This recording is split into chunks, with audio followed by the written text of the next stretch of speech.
Autophiles. And this is the HAVAL H6 HEV. Kind of flew under the radar. It did. So this is a direct competitor of Tiggo 7 Pro. When you think of this car, what you're supposed to be thinking about is like Honda CR-V, Okay. Tiggo 7, X70, Subaru Forester, Mazda CX-5.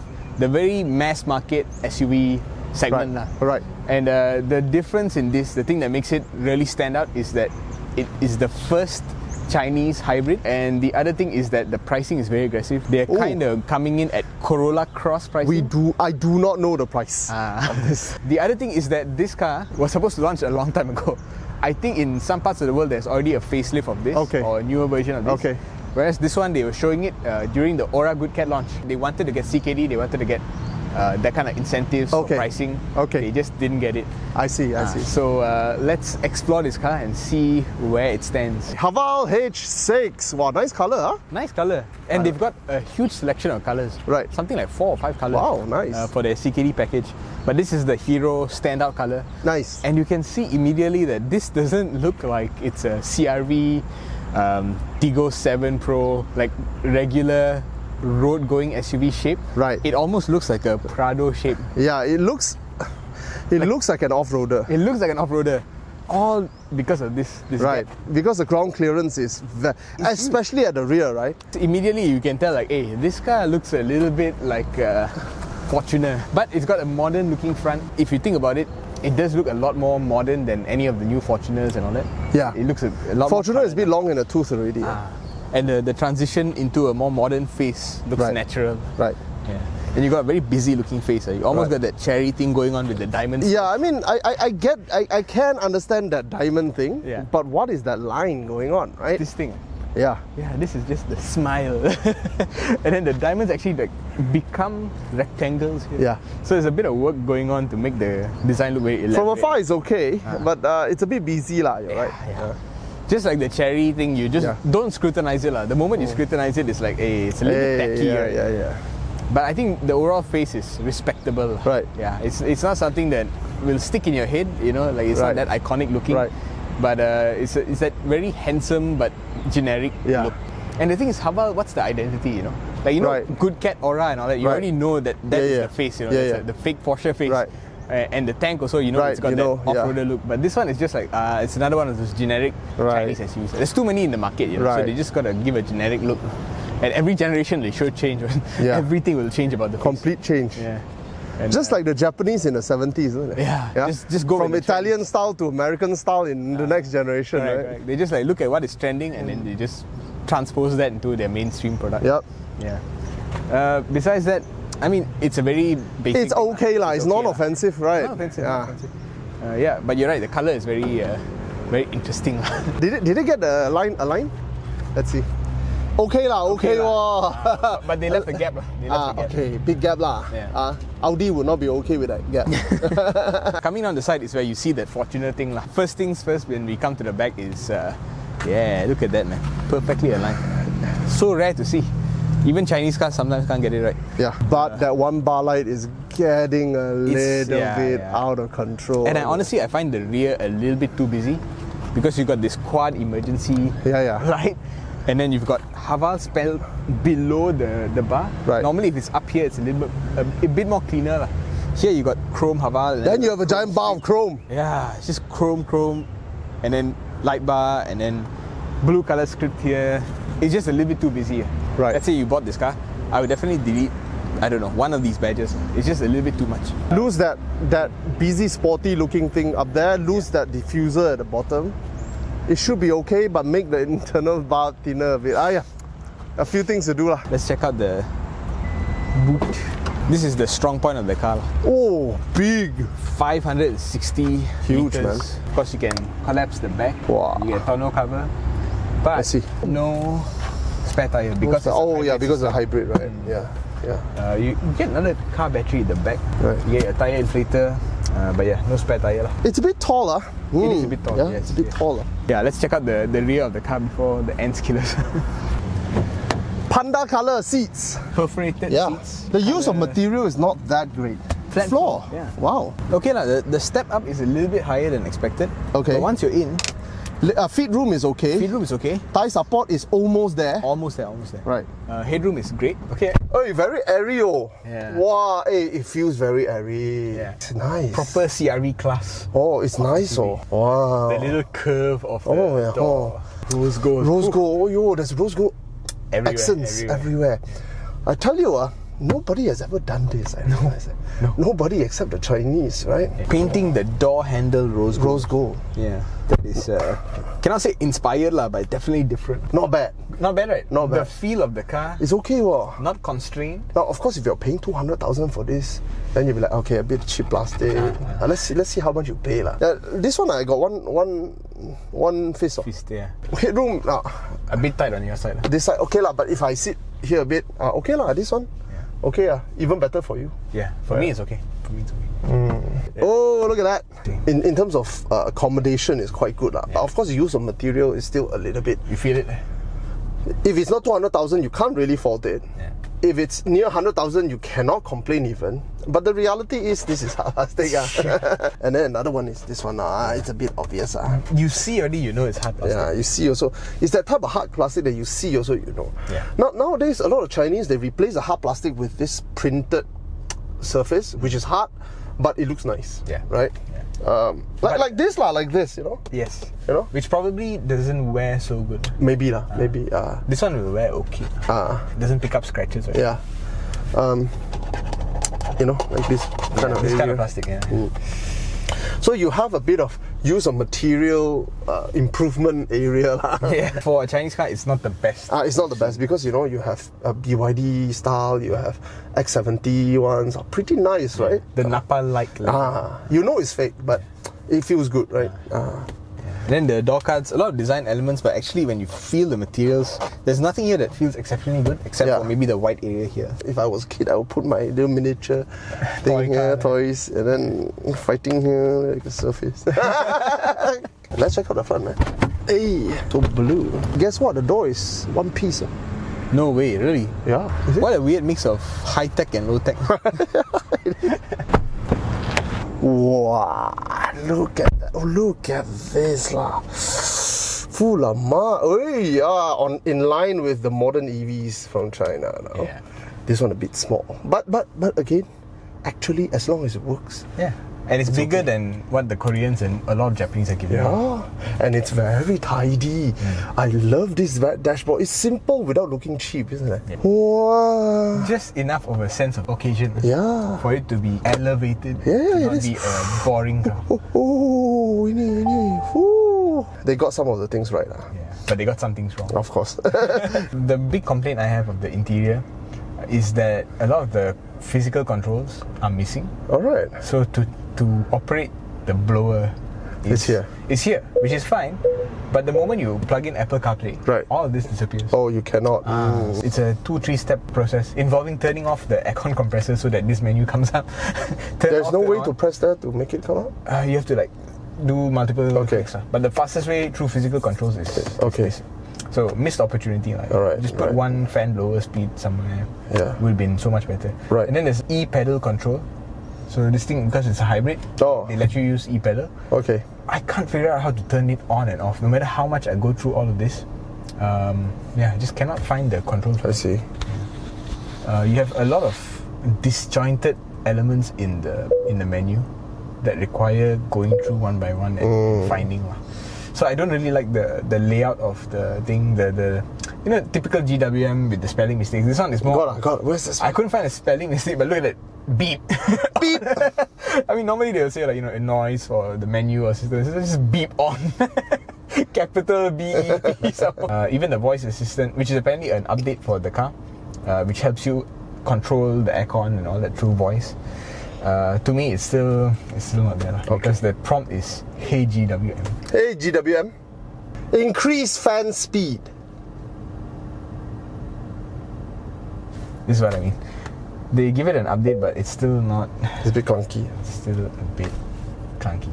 So the rest of this interior, I think the first impression is very good because of the use of color. The white. It's very refreshing. Rose gold. Yeah. Never seen it before. Not even on premium cars. Not even in Bentleys even. Right. Nobody has dared to use this kind of thing. And I think it came out okay. with this bevel edge and all. Oh yeah, It yeah. looks Oh, really this good. is expensive. Yeah. There are angles here. There are certain shots here that looks $1 million. Yeah, yeah. Right now. Yeah. I mean, the whole thing does not. Does not. Not you know, like here, the edge is a bit lacking in tidiness here. Yeah. So, but there are certain parts like this shot right here. Yeah, this is $1 million way. Yeah. The issue is also you get the plastic here. Okay, this plastic here. This logo is okay. Yeah. But this plastic is It's a little bit disconnected. a bit better than seal. Yeah. So like this is made of plastic, but this looks good. Yeah. You know, so there are parts of it that looks $1 million. I'm telling you, like this shot right here, Yeah.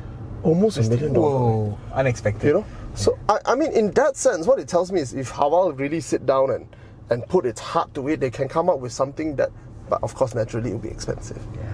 Right. Feels they're like about a generation and a half away from being up there. Oh yeah. So Or they are already. There are some brands under them that are already there. It's just that it's not something you can translate into whatever price this is asking. I think that might be the issue. Yeah. A lot of things in here still feel a little bit one generation back. Like the cruise control. Everybody else has moved on to putting it on the steering. Here it's over here. Yeah. Still like a separate control. Right. And then you don't really have some of the things like lane keeping in your adaptive. I can't find a button for it. Okay. A lot of items that are listed on the feature list, I cannot find the button for it. Okay. But it's there. It's supposed to be there. Okay. So it's a little bit, not to say disappointing, but it's a bit weird. And then you see the plastic used here. Yeah. Does not feel very premium. So some things, this one also, I've seen this plastic in Chinese cars from 10 years ago. Still being carried forward here. This is like Volkswagen. No, it's worse. No. This is like HAVAL H2. Remember H2. the 90,000 ringgit car? Okay. Yeah. Yeah, it feels like this came straight from there. Right. Yeah. So some elements have been modernized. Right. Some elements feels like they've just taken it from the parts bin. Right. Yeah. That's the big issue about this car is one, the physical controls are not sufficient. And Right. the second thing is the overall impression feels a bit too mixed. This is how I'm being punished. Feature list is very good. Right. It's just that execution-wise, some things are missing.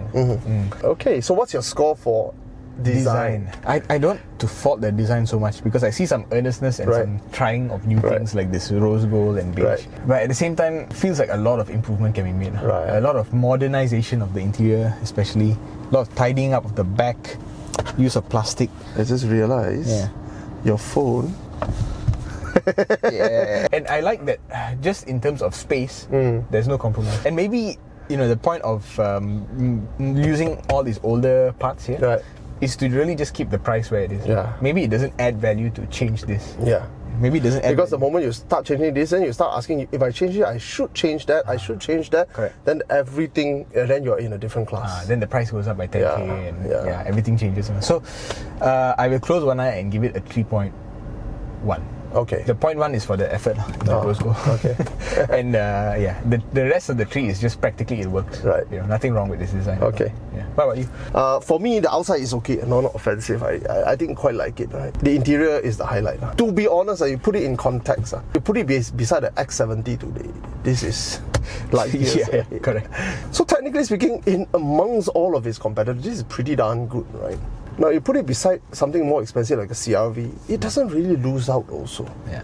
There are certain parts that CRV does better in tidiness, but there are certain parts that this is nicer as it stands out and airiness and whatnot. It's amazing. In terms of that, the exterior, I'm not offended. I'm okay with it. I don't think it's particularly good looking.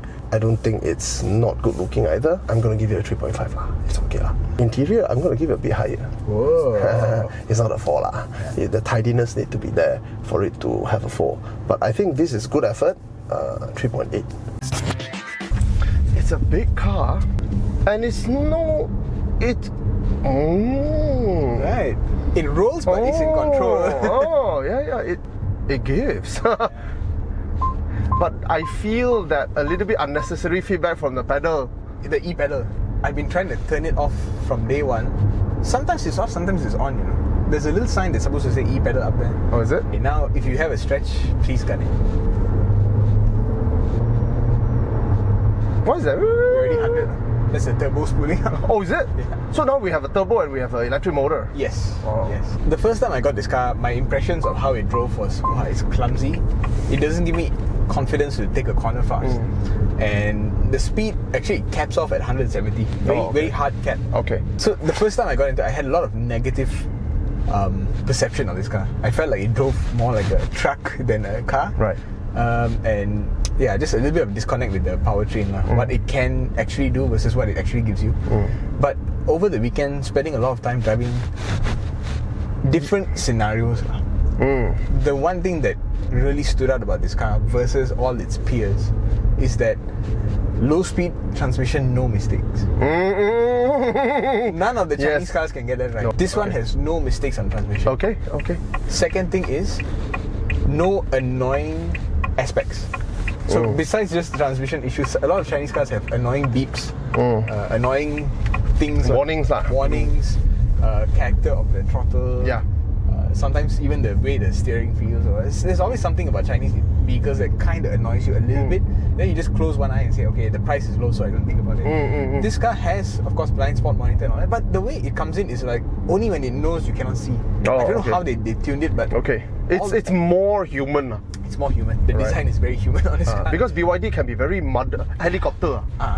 You get that. It's like, hey. Yeah, too much control. Too much control. Right. Here it's like only in emergency. Right. I've only got the pre-collision, the autonomous emergency braking. It only came in once. Right. And it came in at the right time. A bike literally just crossed my path. I see. So I'm very happy with these two aspects. Right. The fact that the car doesn't annoy me and doesn't make mistakes. Second thing is, when you spend more time driving this car, you realize that capability is just right. Of course, top speed is not there. Of course, roll is significant on this car. Yeah. And comfort, the seats could be a bit longer here and there, But actually, it's just right, It's just right for daily use. For most people. For most people. You're a bit taller, lah. I'm a bit taller, exactly. I'm in the percentile. The top 20%, 10% even. Yes. But for most people, this is actually the perfect driving machine. Right. And like if you whack it, it can go 0 to 100 in under 8 seconds. So actually, having spent more time with this car, my performance evaluation is it ticks all the boxes and it does it very, very well. And I literally have no major complaints about the way this car drives.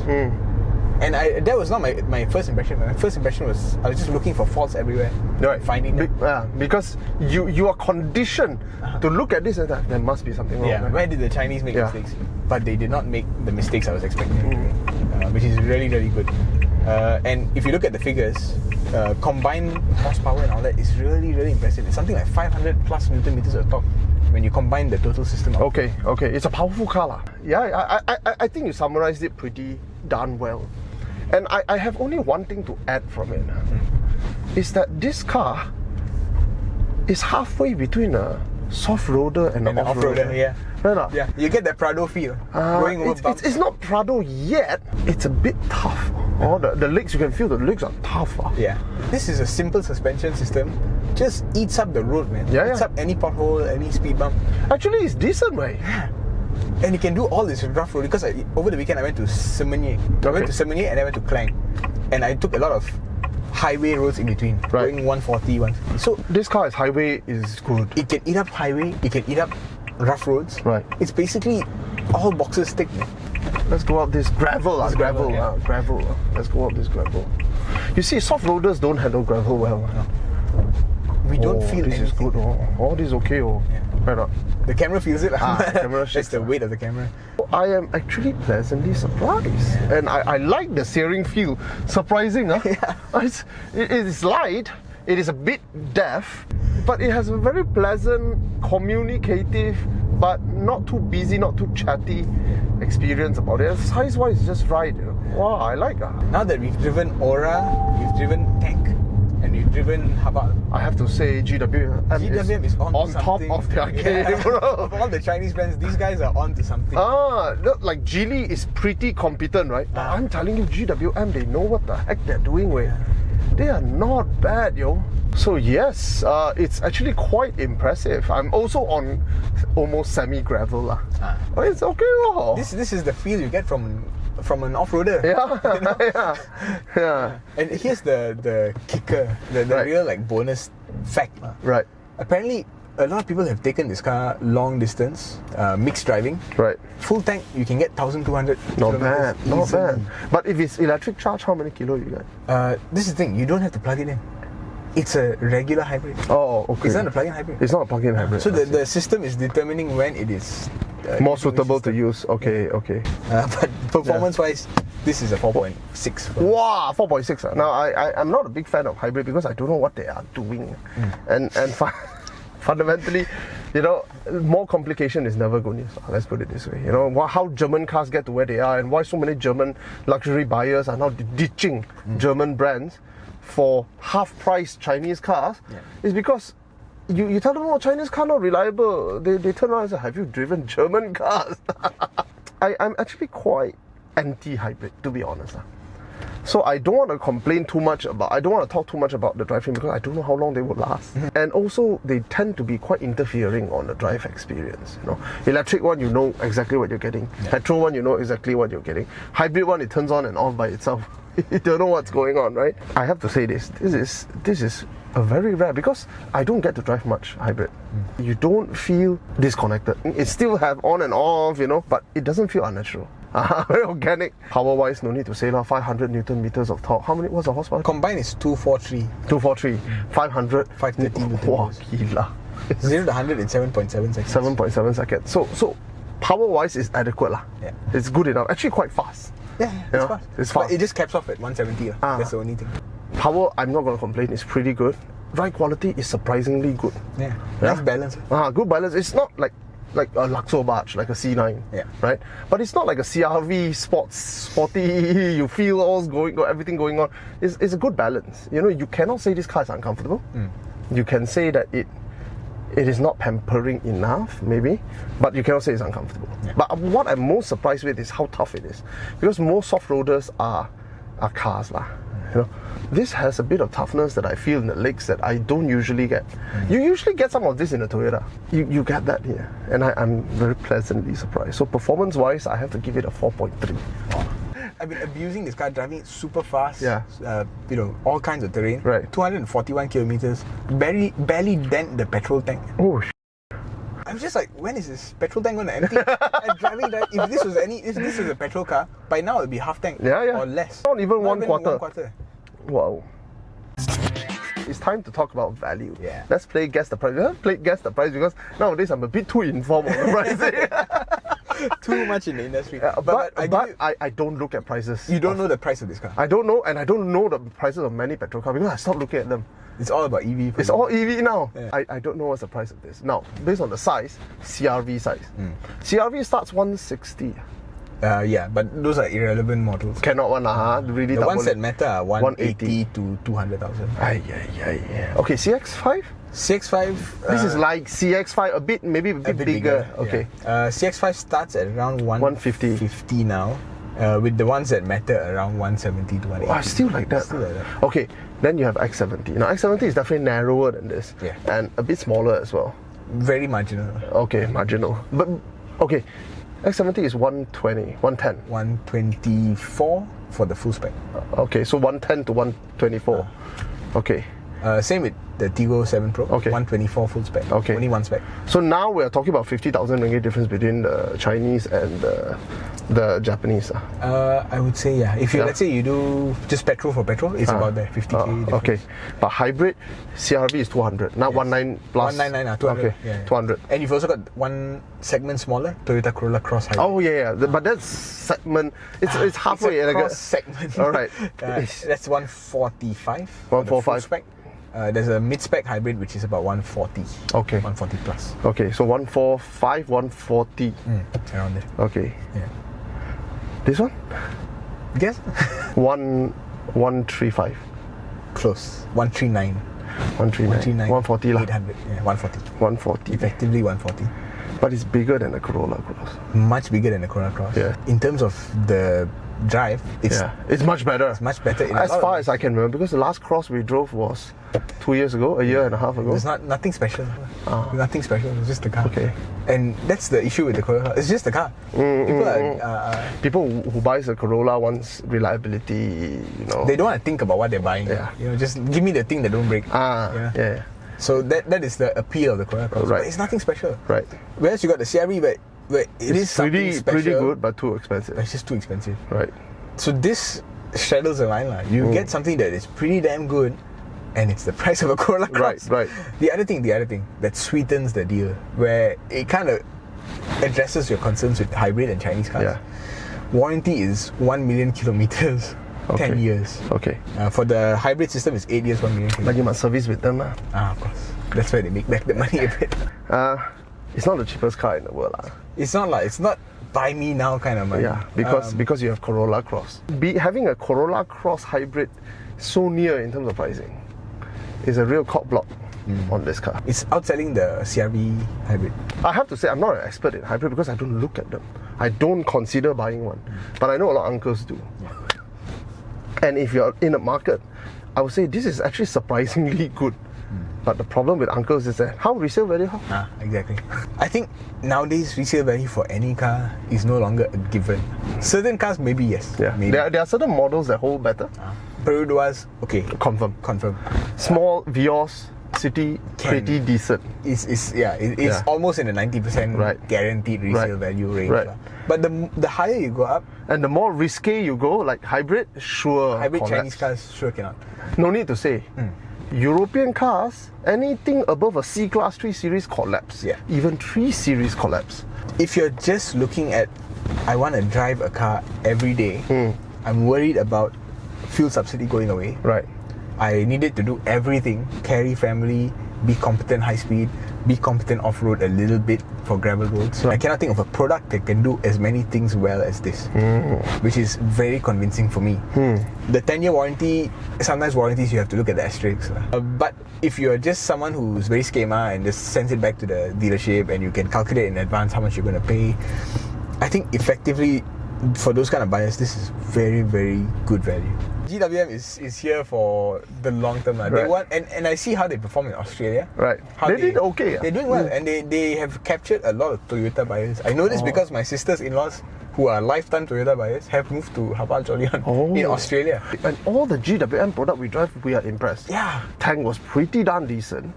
The Good Cat. We love the Good Cat. The 07. The Panamera Cat, a bit odd looking, but drives well. Yeah, every single one of their cars, there's a love factor to it. Yeah, there's something special. Yeah. You know, they're not plain Jane, Every GWM product has some soul.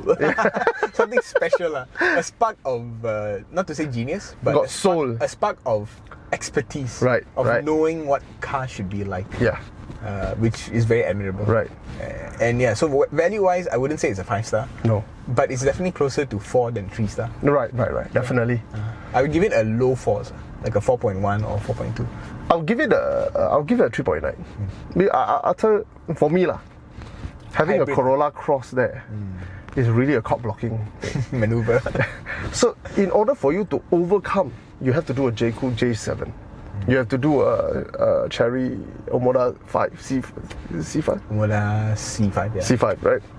You have to do that. Now, of course, it comes with its risk. But without doing that, without standing out and shocking the market, you will always trail behind the Toyota, because Toyota built its name over 60, 70 years. It's not something you can buy with money, So to me, it's a 3.8.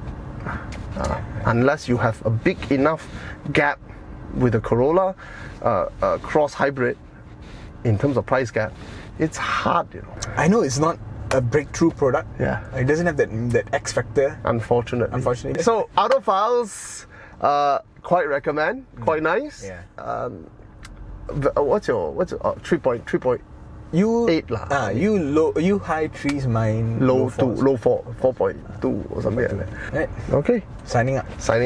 Yeah, people are aware kind of the GWM exists, but this is not a talked about car. No, HAVAL is not. You go to automotive discussion on Polton, there's no controversy. But I think HAVAL is at that point where they need news more than scaring of controversies. The Cherry needs to manage their controversies now, right? Because they're in the news, everybody knows them, right? But HAVAL is like, are they still around? When I speak to the HAVAL people, they're like, no, we want this. We don't want too much buzz. They want to control. But it also sounds like we couldn't generate buzz. No, it's called a cop. It's a cop.